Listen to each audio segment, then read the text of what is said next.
All right. Hello and welcome to the collab event of the year. This is KBVR TV collaborating with KBVR FM, and we're going to talk about our top songs from 2020. Each of us has prepared two top songs from 2020, and we are going to go around and talk about those in detail, discuss them, why we like them, why we think that everyone should go listen to them. And then after that, we are each going to share three honorable mentions with just one sentence descriptors for each of those. So without further ado, we're going to go in alphabetical order. First with introducing ourselves. So I'm Alden Micklavzina. I'm the producer for Locals Live on KBVR TV. And I'm Drew Taylor, and I'm the productions director over at KBVR FM. I'm Laurel Brinson. I am the assistant manager at KBVR FM. I'm Jen Dirstine. I'm the station manager at KBVR FM. And I am Thomas Mahler. I am the music director at KBVR FM. Yay! Woo! Woo! All right. So I will start. So my first song, top song pick for 2020 was "Eye Tracking" by Immortal Onion. Immortal Onion is a Polish jazz fusion band. They are fantastic. They mix traditional jazz with like synthesizers and hard rock, and they take like they take it to like some metal places at times. Like they are fantastic. And I first listened to their 2017 album, which I fell in love with. And then they came out with a new one in 2020. And the opening track is "Eye Tracking." And they have a live performance as well. That's fantastic. It's just a great song. There's a lot of lush piano chords just sprinkled around everywhere in the background, along with the bassist who just goes all up and down the neck, as well as playing a Moog synthesizer in there as well, and just kills it. And the drummer just, I don't know what kind of a brain that guy has, because he's counting in absolutely wacky time signatures that are different from what the other instruments are doing at times. And it is mind-bending and fantastic. It's a great opening track to the album, and just a fantastic song overall. Like it's experimental jazz, but like you also get super hyped and energetic during it. It's like you can headbang somehow in like 11/3 or whatever they're playing, and it's crazy. My second pick was the Risk of Rain 2 title track by Chris Christodoulou, and I really hope I pronounced that right. This is the title track to the video game Risk of Rain 2. And it's killer. Again, it's this jazzy inspiration with a lot of synthesizers all meshed around in it, hard rock guitars, crazy solos. It's fantastic. It just feels absolutely epic, whilst maintaining such a strong melodic tone through all of it. I love it. So those are my two picks. Yeah, that's super interesting, the Risk of Rain one, because if you've ever played, like, for those of you who haven't played it, Risk of Rain, I feel like it matches the game super well, like super intense, bright, like, so you need a sound to match it. And I cheated a little bit and I listened to your Risk of Rain song, and yeah, so awesome, so perfectly matching the vibe of the game. Yeah, but, he killed it on the Risk of Rain 1 soundtrack as well. And it's cool that you bring up the colors, because yeah, Risk of Rain 2 is a really bright, colorful game. The music is very bright and sparkly, but still feeling epic. Risk of Rain 1 was a much darker game in like color tone, and the music, while it is still intense and everything, it feels more muffled, more darker overall. Yeah. Like art to putting music to video games is so cool, because I mean, I don't personally play a lot of games, but just like how it sets the scene really for what you're playing. Like in movie scoring and soundtracks too, it's the same idea, but like the idea of the music is to keep you engaged and like focused on what you're playing. And I don't know, it's just really cool to me that music. I think of like overlap. Mario Kart, if it Yes. has like hyper music, it's like stressful It's versus like imagining Mario Kart with like very calm music. It like doesn't work the like a same. It's like relaxing you just driving game. relaxing out, yeah. Versus like the stress of the shells is insanity, and that music is just haunting. Oh yeah. Doing homework, writing an essay to like Mario Smash Bros or Mario Kart music, half the time written. Couldn't even imagine. That sounds so stressful. It's 11:30, you're trying to finish it up, just turn out on it. Gonna have to Yeah, try that. absolutely. If we're continuing, I can totally talk about mine. So my first one, I'll start with the song Assassin it's the third album from a band called the Fearless Flyers. And I feel like you have to understand, so they're like a super technical, fast-paced funk group. That's like an offshoot of a different funk band. If you've ever heard of Wolfpack, pretty famous. They sold out like Madison Square Garden last year. It was crazy. They like three of their members, their bass player, their producer, and a couple other of them, their guitarist, they got together and formed like a super group with them and then a bunch of other famous people like Nate Smith, super famous funk drummer, Mark Lettieri, a guitarist from Snarky Puppy, a different funk band. So it's a super group band, the Fearless Flyers. And this track, Assassin, they bring in a third group called Delta Force, which is all horns. They're all three saxophone players. And one plays like the alto and the tenor. And so they're all different sizes. And oh man, it's like one of the fastest funk songs I've ever heard. And that's some Mario Kart music right there. If you want to talk about it. Assassin by Fearless Flyers. So super intense, super technically impressive. If you're at all into like playing music, it's super crazy to appreciate. Like you said, head banging in like 11:3, like this super insane, like you can't believe this person is playing this music right now. And so that was my first one, was Assassin by Fearless Flyers. Super awesome. Check them out. And then my second song was Diet by Denzel Curry and Kenny Beats off of the album Unlocked that came out last year. And that one, it's very different. They're both a little funky, but I liked this one for an entirely different reason, which was like the sound design of the song, the entire album, but the song specifically. It has like these super interesting like tempo change ups throughout the whole thing from just a beat perspective. These super crazy weird change ups that feel organic, and the sound of the drum kits that Kenny Beats uses is super like it kind of reminds me of like early 2000s, like that like sampled sound, like kind of softer snares and like a little more muted in the back, a little more chilled out. But then Denzel Curry as a rapper is so intense when he's like half yells when he raps. And it something about the juxtaposition of this like kind of like hard but laid back muted drum sound with his super intense like vocals, just absolute a masterpiece. It just fully hits it. So from a sound design perspective, so awesome. And then to go a step further, they did a whole project for the album, the Unlocked album, they did like a music video for each song that was a different animation style, and it has its own story to it.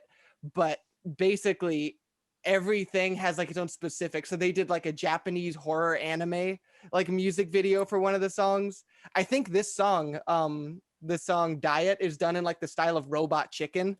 It's like it's super creative. And so I appreciate it when you can like meld like visual and musical art together. And so that was why Diet was just super sweet. But that was my second one.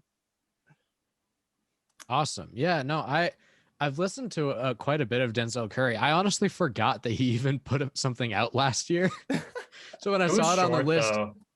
It was a short album. It was a short album. Yeah. It was like 7 songs or like 30 minutes. But yeah.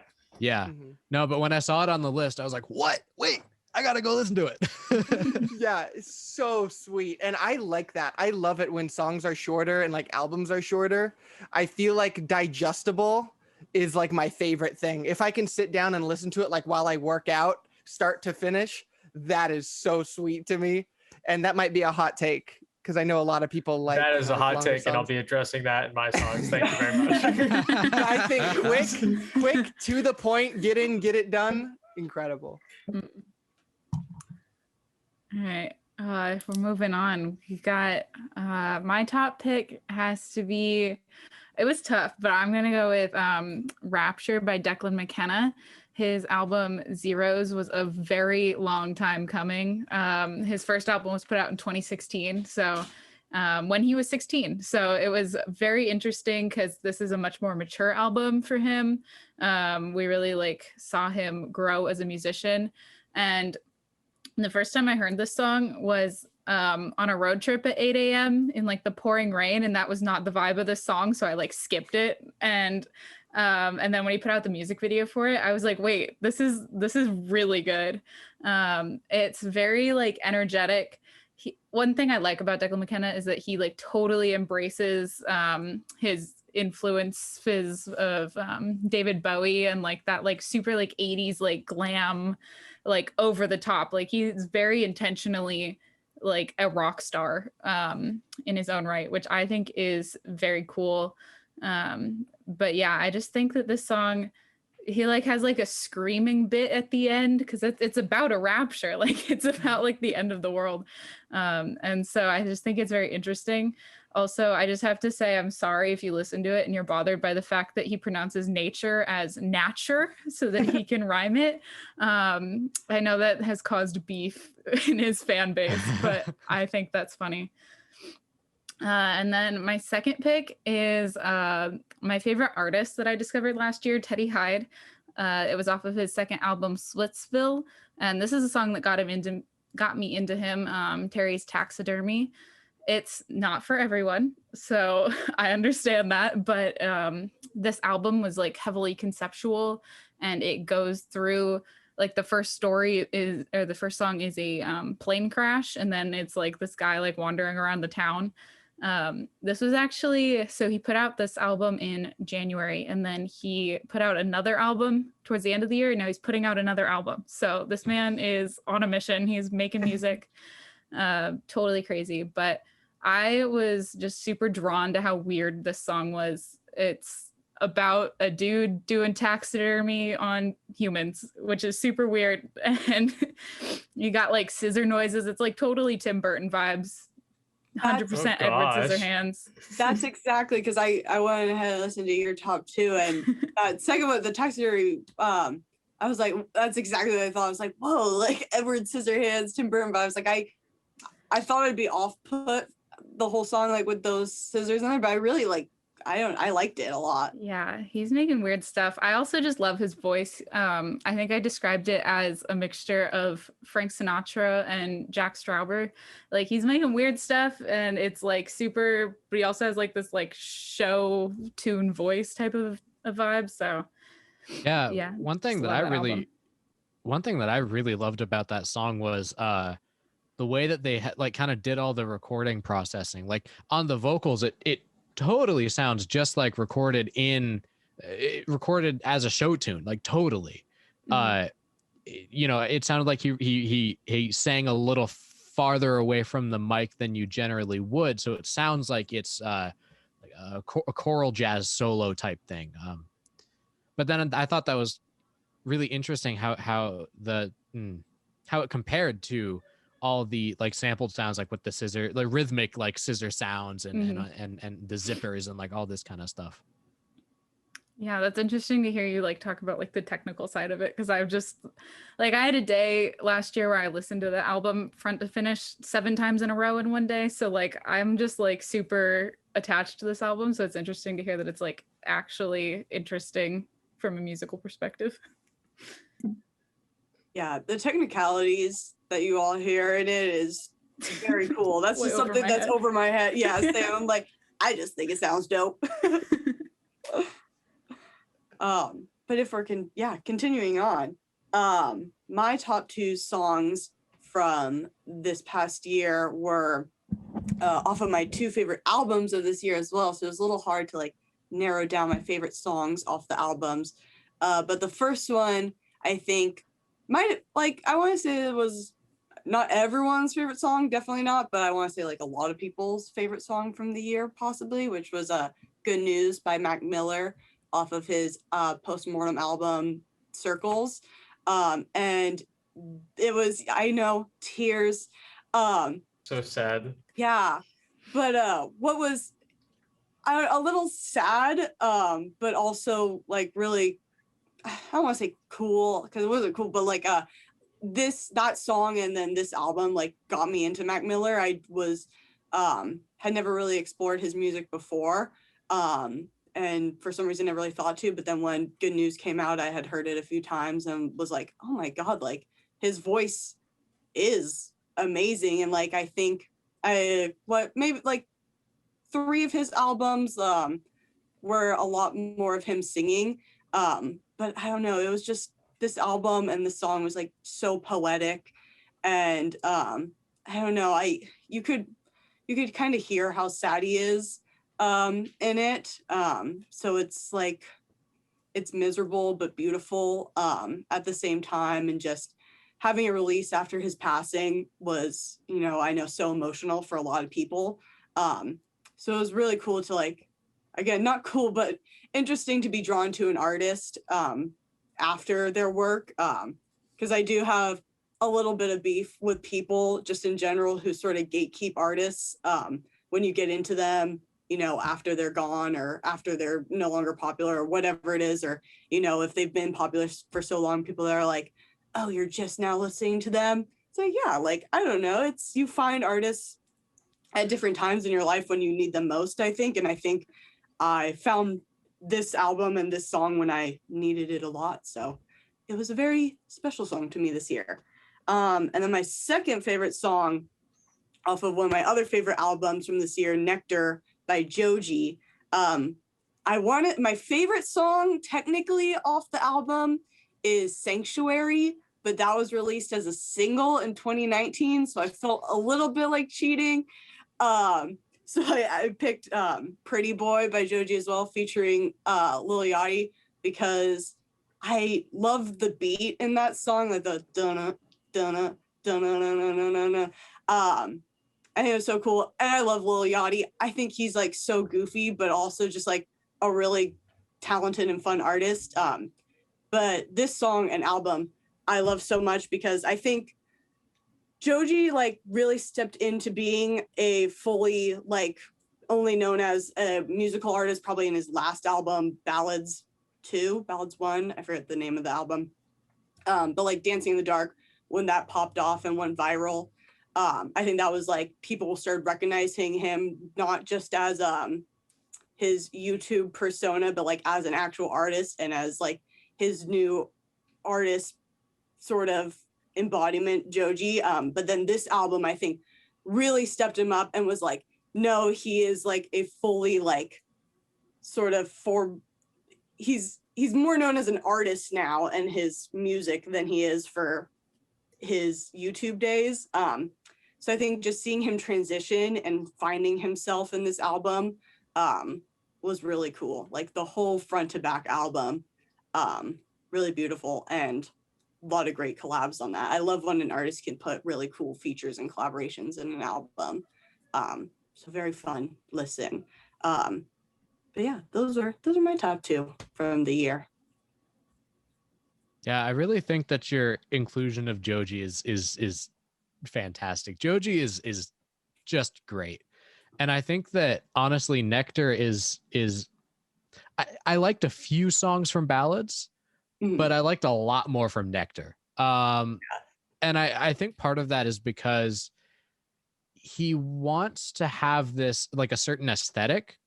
And I think that on Ballads, the aesthetic got in the way of his performance in a lot of ways. Like a lot of songs is like, dude, you're a really good vocalist, so could you please stop mumbling? Like, yeah. Anyway, And that's why I think Slow Dancing in the Dark is fantastic, because that's like the song that he doesn't mumble on, and it sounds great. But no, Nectar was fantastic. Yeah. Yeah, I was really surprised by that album because funny enough, Joji and Mac Miller are two artists that I had found in 2020. So I was like really happy and surprised to have fallen in love with their like most latest albums that they released. Damn, you guys are tough now. Like after Declan McKenna and Joji, I'm like, damn, that has changed my like some of my honorable mentions, because yeah, Nectar was fantastic. I was a big fan.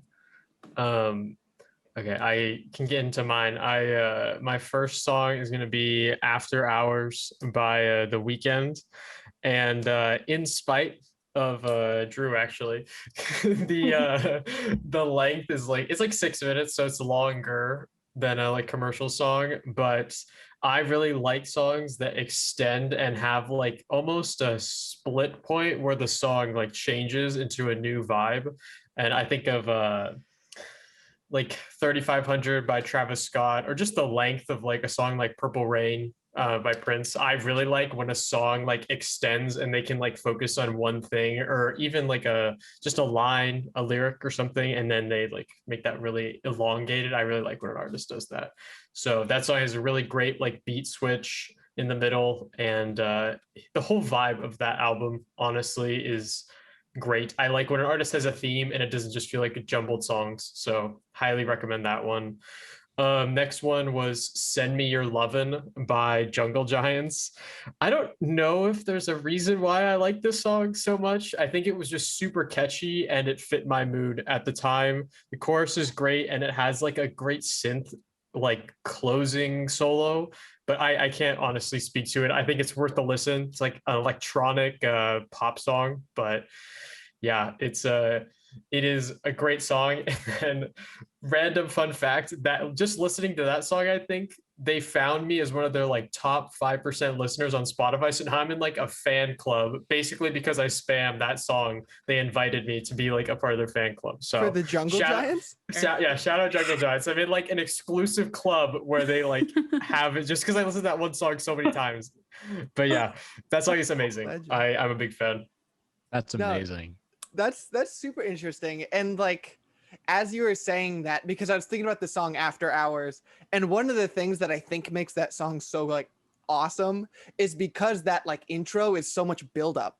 There's so much like build up, and it's the whole thing. And that is something, to your credit, that you don't get with like short songs and shorter albums.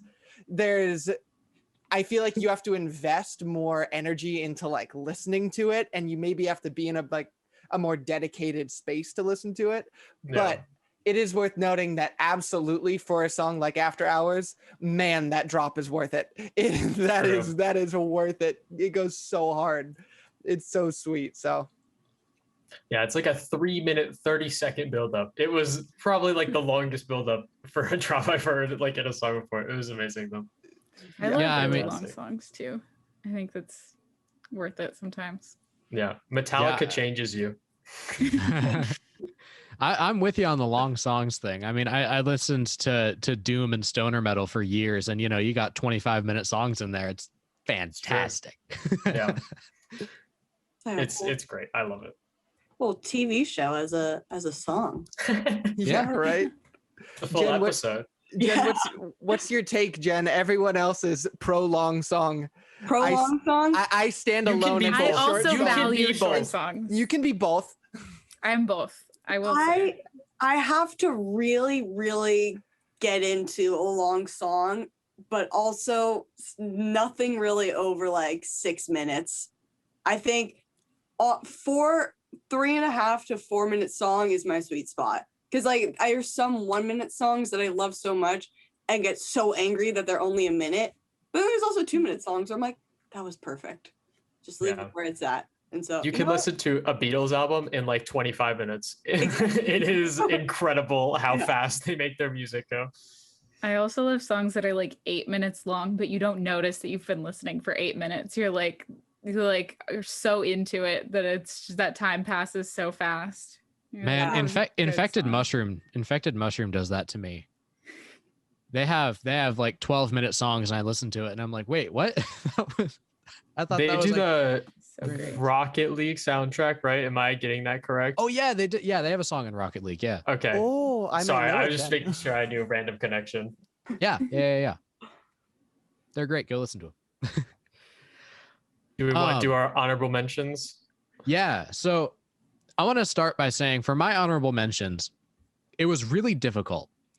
The top two songs like just stood out to me so far because they like defined so much of what I was listening to, and they were just, oh, they're great. They weren't on any of my playlists because like they just didn't fit in with anything else. For my honorable mentions, I found it really difficult to narrow it down to even 3 because so in 2020, I did not listen to that much music in from a variety of artists because I wasn't taking the bus, I wasn't biking anywhere or anything like that, and that is primarily when I listen to music and check out new artists that like, oh hey, someone sent me a link to this album, oh I'll take a listen to it, and then I check out some songs that I had like saved on a playlist but like I hadn't listened to yet or whatever. That's when I go through that stuff. Well, I wasn't doing that in 2020, so the most of the time that I was listening to music was when I was actually driving between Eugene and Corvallis, because I just moved to Corvallis. And so I was driving a lot in between, but I can't change the song while I'm driving, you know? So I would primarily be listening to albums. But as a result of that, my brain is full of a lot of albums that I'm like, oh, that album was sick. Oh, that album was great. And then I'm like, wait, I don't even remember like a single song from that album. Well, I mean, you know, the name of it specifically, or like as a standout moment, it was like, oh, that whole album was just fantastic. So, I was finally able to narrow it down to three songs from a variety of albums, and I'm gonna say, that was a bad buildup because the first one's not from an album. Oh well. First one I was gonna talk about is Sugana Sana from The Who, not The Who, but a Mongolian band called The Who, spelled H-U.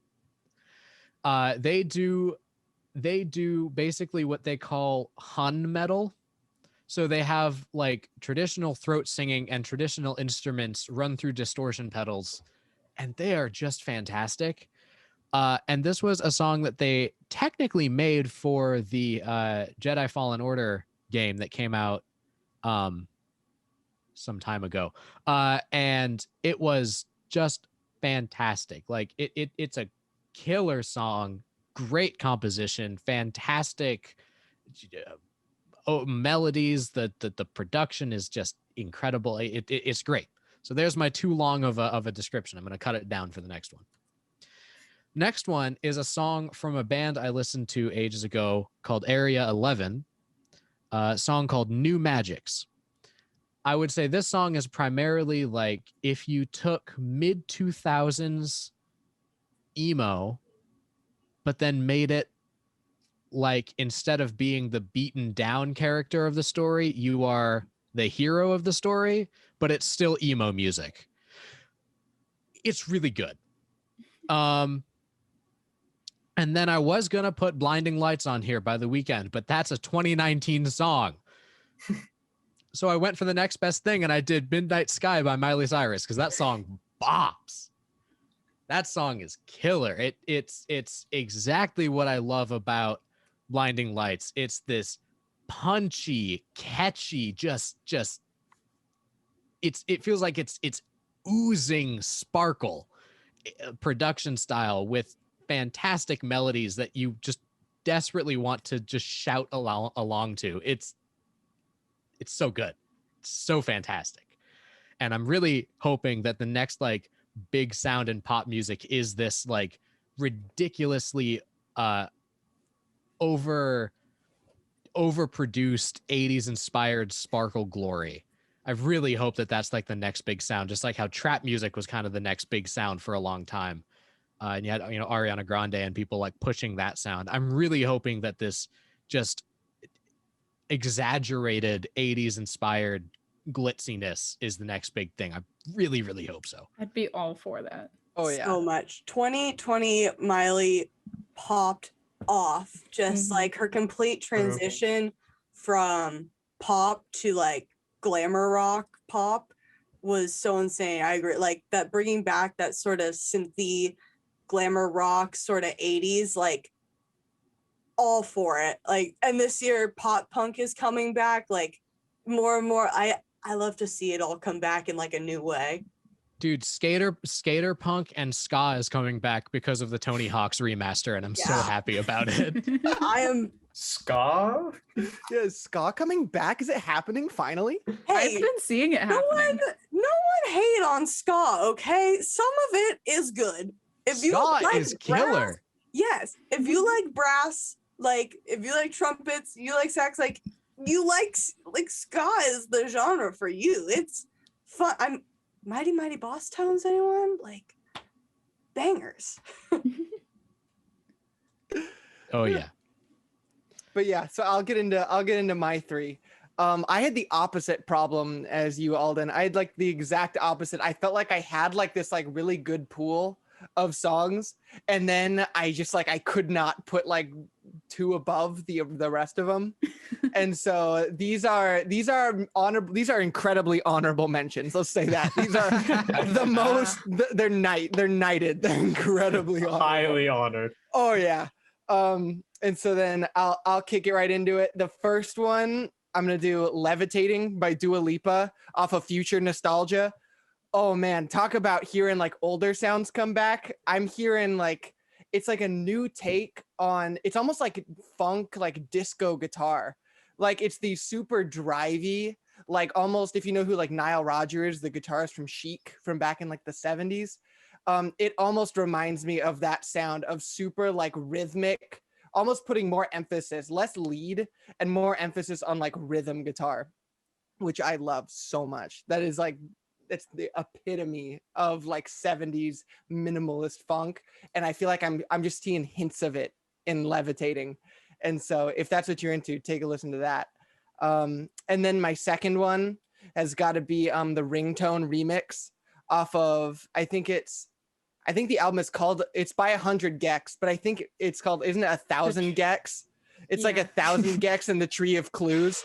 Oh my gosh. It sounds wild. It sounds wild, but there is, and I think I definitely saw another 100 Gex song off that album. So I won't talk too much about the album. I'll let you do that. But there's huge names on that album, and that song, the Ringtone remix, we got Kiro Benito, we got Rico Nasty, we got Charlie XCX all on the same song. It's stacked. The playlist is stacked, and so check it out. Charlie XCX, talk about like a 180, because I didn't hear about Charlie XCX and from like I remember her from like Fancy but Iggy Azalea, like the featured, and then I only heard the new Charlie XCX, which is like hyper pop, so much different.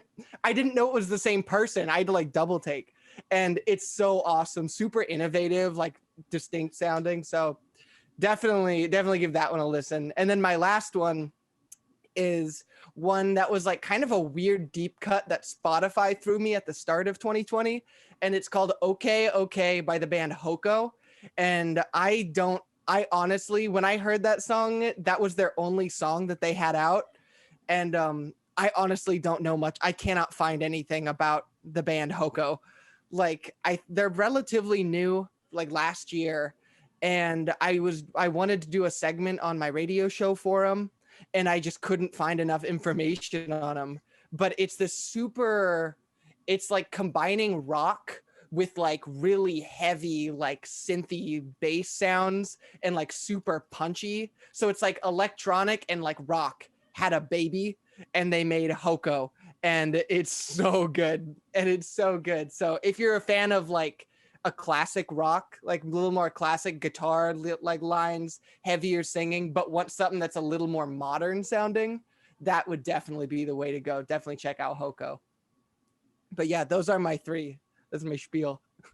Sick. I need to quickly say that I was really happy that I found that Ringtone remix on that playlist, because that introduced me to a Charlie XCX song from 2020 that I liked. I loved her 2019 album. It was like my second top album of the year. But then her 2020 album, it was okay. But her performance on that song was killer. It was great. It was amazing. Oh, absolutely insane. Like, what is that genre? Like glitch pop or something? Like something like that. I've heard that, but I don't think it's the same as hyper pop. They're distinctly different. But I don't know. That's news to me. Yeah. Wait a minute. You're making up these. These are not real. These are real words. You can look them up on the internet. Glitch hacker pop. It's like back when yeah, maybe. This is giving me like 2012 flashbacks when people were like inventing 20 new electronic genres a year or a day. And I was like, oh yeah, guys, complextro's a thing. They're like, get out of here. No. That can't be real. Makes sense. Subgenres. Love them. Okay. This was going to be in my top 2, but then I was listening to Teddy Hyde yesterday, so it got moved. But Hand Crushed by a Mallet remix with also from that 1,000 Gex and the Tree of Clues. Oh man, I have listened to this song so many times. I made my mom listen to it in the car like 6 times in a row. It's also stacked, but it's stacked with pop punk. So it's got Fall Out Boy, Craig Owen, forgot the name, Nicole Dolinger. But yeah, it's so just, I don't even know what level it's on, but it's the level that I'm on sometimes. So I love listening to that stuff because it's just like, it's loud enough that it is like distracting enough that I can like do homework during it. So that's been like my homework music. And then I Don't Know How But They Found Me released an album last year, Razzmatazz. That was also a really long time coming, so I was excited about that album. And I have to pick Leave Me Alone from that one. It was like their single that they released for it, but I think that the chorus has such like an interesting rhythm for the words that it gets stuck in my head a lot because it's just like an interesting way that he drags out the words or something. I don't know. Love that song. And then I just kind of threw this one on. I haven't fully listened to July Talk's new album, but they had an album out last year. And I threw in the song The News, mostly because I've watched the music video so many times because July Talk has exclusively released videos in black and white since their start. And then this album and this music video was in Technicolor. And so it was like totally crazy to me to watch them. I've loved that band, followed them for so many years. So like all of a sudden they're in color. And I was like, this is crazy. So thanks to The News by July Talk for bringing us them in color. It's very cool. I was so caught off guard liking that 100 Gex song of yours, Laurel, because I've tried listening to them a little bit and I'm recently getting into that like sort of weird like overly produced electronic like stuff, but then I didn't like look at the song. It was just playing in the background and I was like, this sounds like Fall Out Boy. I was like, that is so weird. And I looked, I was like, whoa, Fall Out Boy is on this. I was like, I really dig this like sort of overlap combination between the two. I don't. Yeah, Fall Out Boy reached out to them and they were like, do you want Fall Out Boy vocals on this song? And they were like, sure. And then they just emailed them like a file of Patrick Stump vocals. And they were like, 100 Gex was like, all right, I guess cool. Fall Out Boy's on this song. That's so dope. Yeah. And also to go off your, I don't know how, but they found me. That is such a cool band because there's like they have a whole aesthetic on like the internet because yeah, they have so much lore to it. And I remember thinking like this sounds like edgy Panic at the Disco. Well, he's from Panic at the Disco. Yeah. And then I looked up and the lead singer was like the bassist, right? From Panic at the Disco. So weird. Yeah. I started following them when he left the band. I was like, I actually don't like Panic at the Disco. I'm gonna go follow Dallin instead. So yeah, it's been great.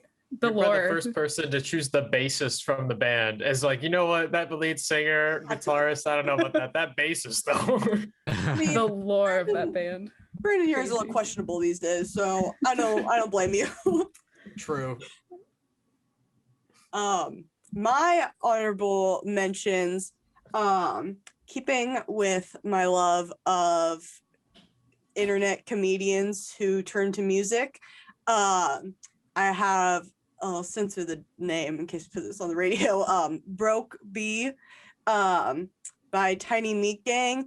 It was, in my opinion, like their complete transition over to like, hey, we can like actually produce and make some cool music. Like I love all of their stuff, that singles and EP that they had put out before, but it was definitely like in the comedy rap sort of genre. And I think this one just sort of stands alone. And I mean, I think their song Walk Man was a sort of launching point for this song, which was then a launching point for Sophia, which is their most latest single to drop. But I just love Cody and Noel and like everything they do. But this song, like the beat like really caught me off guard, and I was like, whoa. Like, and it was the first time Cody Ko like isn't so overly produced and kind of sings more. And the music video is so dope too. Noel Miller has just like the most admirable creative mind, and I think directed that music video, and it was the colors and everything about it was so dope. And then my next song, also Miley Cyrus, but her cover of Heart of Glass that she sang live at the iHeartRadio like music awards or something. But that song is so good. Like, I love Blondie. I'm sorry that like this cover, this version just completely like exceeds, I think, the Blondie version. Blondie version, like right here, love it. But just a few steps above, Miley's voice, I think, was just sort of it was made for it. Made for True. this. So good. Like, it totally showed me that she can transition into this sort of glamour rock genre that she's going for now, and makes me like look back at her other music and think like, why was she like trying to be so like poppy before? Like, when her voice and like the rasp in her voice is so made for more stuff like this. And then my last song is Hello, Hello, Hello by Remy Wolf, specifically the Pan or Paulo and Pan remix. Just her original one is super dope too, but she just in general is like also one of the artists that like I've recently found that like, oh, I really like that like electronic pop, like weird sort of overly, not, I mean, to me it's like overly produced, like all like the beep, boop, beep, boop, boops in there. It like really have found that I like, and just like, I don't know, keeps you upbeat and ready for the day. And then I wanted to give one honorable mention to an album that I also really enjoyed, continuing my love of internet comedians who are musicians. Good Luck, Have Fun by Baby No Money. Really good album. I highly recommend. But those are my honorable songs. Couldn't agree more with that Miley one. Yeah. Yeah, voice is that just was an made amazing for it. cover. Yeah. It's Say what that you was wild. say what you want about her pop music. Party in the USA is still a bop. Oh, Oh yeah. yeah, For I sure. will- easily. I want it Yeah. played at my funeral. Oh, when you lower me Yeah, into that's the a hot ground. take. Yeah, that one is a hot take. Only if it's longer than 6 minutes will I accept it. Oh. Depending on the cause of my death, down with the sickness. Oh, God. Yeah, it depends on how much of a party it's going to be. It's I gonna be a could party in the do- USA. Exactly. My honorable mentions, honestly, like they're mostly just songs I think I'm forever gonna associate with being inside for so long, like all the artists like coming back and having not released albums in like a long time. So my first one is Saint John the Rompasso, I think it's pronounced, remix. That was just like my workout song, and that's like I'm never not gonna think of that. And then Dirty Elevator Music by Flatbush Zombies, because they had not released anything in like a couple years. And then they released an EP called Now More Than Ever, which again, like tuning to the idea of like everyone's inside and needs like music to listen to like get them through. And the last one was Tame Impala's The Slow Rush. The song I chose was Breathe Deeper, but honestly, that whole album is pretty amazing. And yeah, that a lot of the theme of his album is talking about like what to do with your life and how time goes by. And man, does being inside for so long make you think about that. So yeah, those are my honorable mentions of 2020. I have so much more that I want to mention and talk about, but I'm holding myself back so heavily just to try to not let this drag on for too long. But with that, I think I will wrap up our discussion here. If anyone listening and or watching would like to go listen to the music that we talked about in this discussion, we have a Spotify playlist created for that. We will order the songs in the playlist in the order that we talked about them. And so it will be pretty easy to follow along. Obviously, we can't play the music necessarily in here, as that would get very, very long. So I highly encourage you to go listen to that playlist and check out all the music that we've been talking about today. And I just really hope that you enjoyed. Once again, go check out KBVR FM and all the project that they're doing over there. Is there anything specific that you guys want to plug? Check out our website, kbvr.com. Our program schedule is on there, so look at what we play every day. Listen to our awesome DJ shows. We have DJs back in the booth for the first time in almost a year this term. Whoop, whoop. So that is very exciting for us. And we have some awesome podcasts and interviews going on. So head over to our website or our Instagram, both at KBVR FM and then KBVR.com to just see what we're doing. And finally, don't forget to check out the other shows that KBVR has been putting on. We have our newest shows producing content regularly inside the silver screen, going into movie analysis, film analysis, and as well as a lot of great interviews with people who are very knowledgeable in that field. So definitely go check that out. And with that, we'll see you around. Thanks for having us. Yeah, thanks for having us. Absolutely. I had a blast. Me too. Thank you all for introducing me to some great new music. Excited to go back and listen to the playlist. Yeah, me too. That's where I'm going now. Yeah. No, seriously, I'm gonna go listen. What is it, like hour long? Yeah, that's all I'm gonna do for the next hour and a half. Yeah.